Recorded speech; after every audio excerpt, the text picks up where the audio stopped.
Ahora, mis queridos amigos, ruego por la guía del Espíritu Santo. Ya han transcurrido 3 años, desde que ustedes me sostuvieron, como presidente de la Iglesia. ¿Me permiten decir algo de naturaleza personal?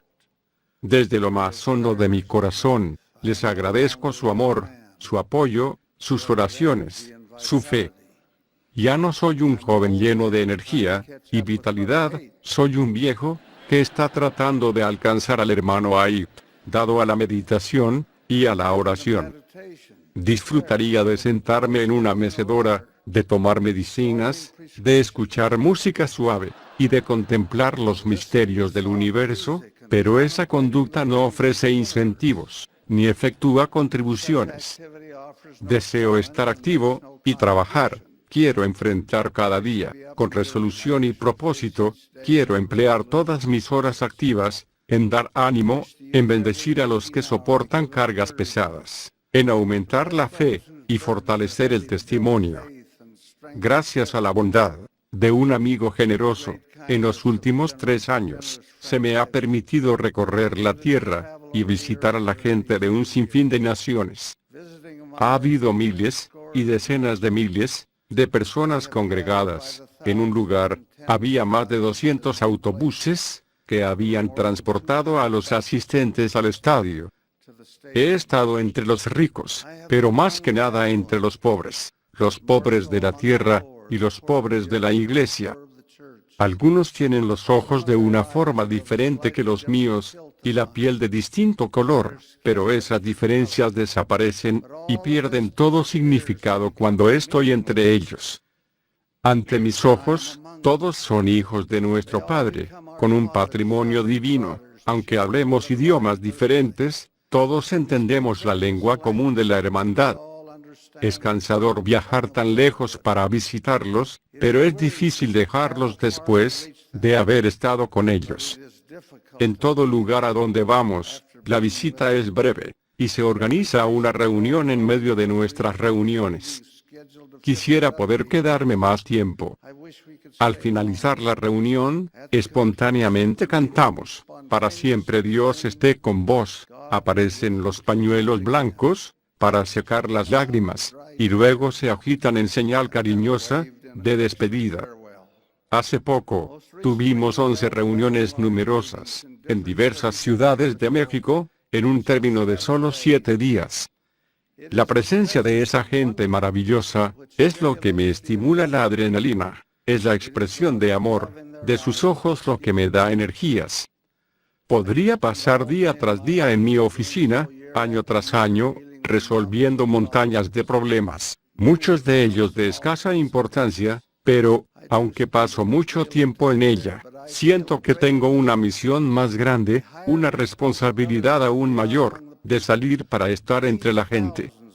Esos miles de personas, cientos de miles, millones ahora, todos tienen algo en común, tienen un testimonio personal, de que esta es la obra del Todopoderoso, nuestro Padre Celestial, que Jesús, el Señor, que murió en el Calvario, y resucitó, vive y es un ser real y distinto, con personalidad individual, que esta es la obra de ellos, restaurada en esta última, y maravillosa dispersación de los tiempos, que el antiguo sacerdocio, ha sido restaurado con todas sus llaves, y sus poderes, que el libro de Mormón, ha hablado desde el polvo, como testimonio del Redentor del mundo.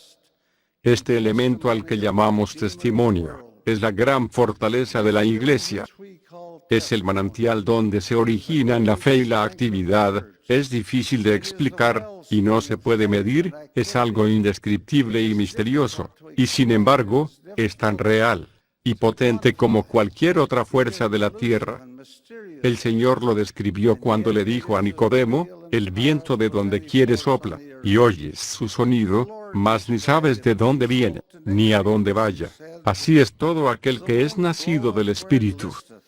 Eso, que llamamos testimonio, es difícil de definir, pero sus frutos son claramente evidentes. Es el Santo Espíritu, que testifica a través de nosotros. El testimonio personal, Es el factor que hace que la gente cambie su modo de vivir al integrarse a esta iglesia. Es el elemento que motiva a los miembros a abandonarlo todo para estar al servicio del Señor. Es la voz apacible y alentadora que sostiene incesantemente a los que andan por la fe hasta el último día de su vida. Es algo misterioso y maravilloso, un don de Dios al hombre. Supera a la riqueza o la pobreza cuando se nos llama a servir. Este testimonio que nuestra gente lleva en el corazón es una fuerza motivadora para el cumplimiento del deber. Se encuentra tanto en los jóvenes como en los viejos. Se encuentra en el estudiante de seminario, en el misionero, en el obispo, y en el presidente de estaca, en el presidente de misión, en la hermana de la sociedad de socorro, y en toda autoridad general. Se escucha también de labios de los que no tienen otra asignación que la de ser miembros. Está en los cimientos mismos de esta obra del Señor, y es lo que la impulsa a través del mundo. Nos motiva a la acción, nos exige que hagamos lo que se nos pida. Nos da la seguridad de que la vida tiene propósito, de que hay cosas que tienen mucho más importancia que otras, de que estamos en una jornada eterna, de que somos responsables ante Dios. Emily Dickinson, poetisa estadounidense, captó un elemento de esa naturaleza cuando escribió lo siguiente: la pampa nunca vi, jamás he visto el mar, mas sé lo que es un llano y una ola puedo imaginar. Con Dios no hablé jamás, el cielo nunca vi, mas sé por cierto que lo sé igual si estuviera allí. Ese elemento, débil y un tanto frágil al principio, es lo que mueve a todo investigador hacia la conversión, y empuja a todo converso hacia la seguridad de la fe. Esto es lo que impulsó a nuestros antepasados a abandonar Inglaterra y otras tierras de Europa, a atravesar el océano con aterradoras experiencias, y a caminar lo que parecía una distancia interminable, junto a los lentos bueyes, o a los endebles carros de mano en dirección a estas montañas del oeste. Miles de ellos lucharon, trabajaron y murieron en esa nefasta jornada. Ese espíritu de testimonio ha pasado a nosotros, que somos los herederos de su preciada fe. Donde quiera que se organice la iglesia, su fuerza se hace sentir. Nosotros nos ponemos de pie, y decimos que sabemos, y lo decimos hasta que suena casi monótono, lo decimos, porque no sabemos qué otra cosa decir. El simple hecho es que sabemos que Dios vive, que Jesús es el Cristo, y que esta es su causa, y su reino. Las palabras son sencillas, la expresión brota del corazón, se hace efectiva donde quiera que la iglesia esté organizada, donde quiera que haya misioneros que enseñen el Evangelio, donde quiera que haya miembros que expresen su fe. Es algo que no puede refutarse. Los que se oponen pueden citar pasajes de Escritura y discutir incansablemente la doctrina, pueden ser astutos y persuasivos. Pero, cuando uno dice, yo sé, no hay lugar para más discusiones. Quizás no lo acepten, pero, ¿quién podría refutar o negar la voz apacible de lo íntimo del alma, que habla con convicción personal? Quiero contarles algo que escuché hace poco en México. Estando en Torreón, me llevaron a todas partes, en un lindo auto, que pertenece al hermano del cual voy a hablar, que se llama David Castañeda. Hace 30 años, él y su esposa Tomasa, así como sus hijos, vivían en un rancho ruinoso cerca de Torreón. Tenían 30 pollos, 2 cerdos, y un caballo flaco. Las gallinas les producían unos huevos para su sustento, y algo para ganarse un peso de vez en cuando. Eran pobres. Un día, llegaron los misioneros. La hermana Castañeda dijo, los élderes nos quitaron las vendas de los ojos, y nos trajeron la luz. No sabíamos nada de Jesucristo, no sabíamos nada de Dios, hasta que ellos aparecieron. Ella apenas tenía 2 años de escuela, el esposo, nada. Los élderes les enseñaron, y al final, los bautizaron. Después, se mudaron a un pueblecito llamado Bermejillo. Allí, tuvieron la fortuna de entrar en el negocio de chatarra, comprando autos destrozados. De ahí pasaron a relacionarse con compañías de seguros y otras empresas. Poco a poco, fueron creando un negocio próspero, en el cual trabajaban el padre y los 5 hijos varones. Con su fe sencilla, pagaban fielmente el diezmo. Ponían su confianza en el Señor, vivían el Evangelio, prestaban servicio en donde los llamaran. De sus hijos, 4 de los varones y 3 de las mujeres cumplieron misiones. El menor es misionero ahora en Oaxaca. En la actualidad, tienen un negocio de considerables proporciones, y han prosperado en él, a pesar de las burlas de sus críticos. Su respuesta es un testimonio del poder que ha tenido el Señor en su vida. Alrededor de 200 personas, entre familiares y amigos, se han convertido a la iglesia, gracias a la influencia de ellos. Más de 30 jóvenes hijos de parientes y amigos han cumplido misiones. La familia donó el terreno en el que se levanta la capilla. Los padres y los hijos, que ya son personas mayores, se turnan todos los meses para viajar a la Ciudad de México, con el fin de trabajar en el templo. Ellos son un testimonio vivo de la gran potestad que tiene la obra del Señor, de elevar y de cambiar a la gente. Son representativos de los miles y miles de personas de todo el mundo, que experimentan el milagro del mormonismo, cuando reciben el testimonio de la divinidad de esta obra.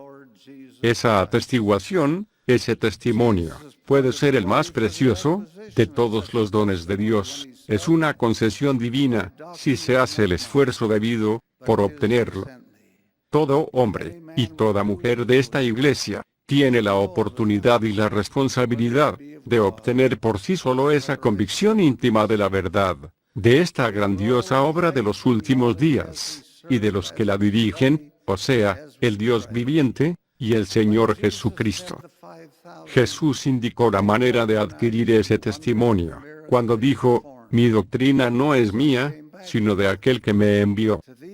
El que quiera hacer la voluntad de Dios, conocerá si la doctrina es de Dios, o si yo hablo por mi propia cuenta. Al prestar servicio, al estudiar, al orar, avanzamos en fe y conocimiento. Cuando Jesús alimentó a las 5,000 personas, éstas lo reconocieron y se maravillaron ante el milagro realizado. Algunos regresaron, y a estos Él les enseñó la doctrina de su divinidad, de Él mismo como el pan de vida. Los acusó de no estar interesados en la doctrina, sino solamente en satisfacer el hambre física. Algunos, al oírlo y escuchar su doctrina, dijeron, dura es esta palabra, ¿quién la puede oír? ¿Quién puede creer lo que este hombre enseña? Desde entonces muchos de sus discípulos volvieron atrás, y ya no andaban con él. Dijo entonces Jesús a los 12, pienso que con cierto sentimiento de desaliento, ¿queréis acaso iros también vosotros? Le respondió Simón Pedro, Señor, ¿a quién iremos? Tú tienes palabras de vida eterna. Y nosotros hemos creído, y conocemos que tú eres el Cristo, el Hijo del Dios viviente. Esa es la gran pregunta, y la respuesta de ella, que todos debemos enfrentar. Si no es a ti, Señor, ¿a quién iremos? Tú tienes palabras de vida eterna. Y nosotros hemos creído, y conocemos que tú eres el Cristo, el Hijo del Dios viviente. Esta convicción, esta íntima y serena certeza, de la realidad del Dios viviente, de la divinidad de su Hijo amado, de la restauración de su obra, en esta época, y de las gloriosas manifestaciones posteriores, es lo que se convierte en el fundamento de la fe de cada uno de nosotros. Eso es nuestro testimonio. Como lo mencioné anteriormente, en esta conferencia, estuve hace poco en Palmira, estado de Nueva York. Los acontecimientos que ocurrieron en ese lugar lo llevan a uno a pensar, o sucedieron, o no sucedieron, no hay un término medio. Entonces, la voz de la fe susurra. Sucedieron tal como él lo expresó. Cerca de allí está el cerro de Cumorah, del cual salió el antiguo registro, cuya traducción es el Libro de Mormón. Es preciso aceptar o rechazar su origen divino. El considerar la evidencia debe conducir a toda persona que lo lea con fe a decir, es la verdad. Y lo mismo ocurre con otros elementos de este hecho milagroso, al que llamamos la restauración del antiguo evangelio, del antiguo sacerdocio, de la antigua iglesia. Ese testimonio es ahora, como siempre lo ha sido, una declaración, una aseveración sincera, de la verdad tal como la conocemos. La declaración de José Smith y de Sidney Rigdon, concerniente al Señor, que está a la cabeza de esta obra, es sencilla pero potente. Y ahora, después de los muchos testimonios que se han dado de él, este es el testimonio, el último de todos, que nosotros damos de él, que vive. Porque lo vimos, sí, a la diestra de Dios, y oímos la voz testificar, que él es el unigénito del Padre, que por él, por medio de él, y de él los mundos son y fueron creados, y sus habitantes son engendrados hijos e hijas para Dios. Es en ese mismo espíritu que agrego mi propio testimonio. Nuestro Padre eterno vive. Él es el gran Dios del universo, y gobierna con majestad y poder. Pero es también mi Padre, a quien puedo acudir en oración, con la seguridad de que Él me oirá, me atenderá y me contestará. Jesús es el Cristo, su Hijo inmortal, que bajo la dirección de su Padre, fue el creador de la tierra. Él era el gran Jehová, del Antiguo Testamento, que condescendió a venir al mundo, como el Mesías, que dio su vida en la cruz del Calvario, en su asombrosa expiación, porque nos ama. La obra en la que nos hallamos embarcados, es la obra de ellos, y nosotros somos sus siervos, responsables ante ellos. De todo lo cual testifico, en el nombre de Jesucristo. Amén. In the sacred name of Jesus Christ. Amen.